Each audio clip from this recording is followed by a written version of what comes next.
So yun mga boss ng by boss, magandang araw sa ating lahat mga bossing. Bago natin umpisa ng ating vlog, shout out muna dyan kay Ito na nagbibilang na ng kanyang benta umagang umaga pa lang. Ay nawaw, sana all nakarami na mga bossing. So yun mga bossing, at dito nga tayo pupunta sa Copycat mga boss. Dahil dito tayo nagpagawa ng ating sticker mga bossing. Ayan mga bossing, si Madam Mo, ayan o.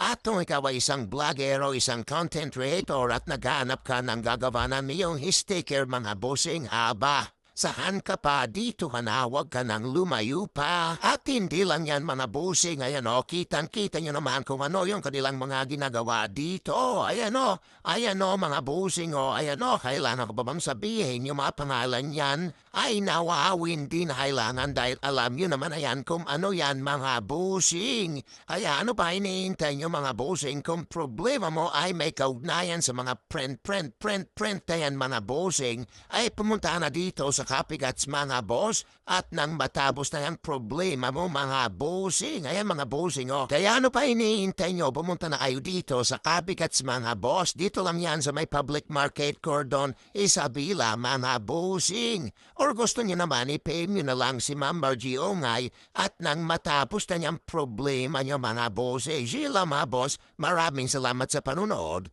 Bye-bye!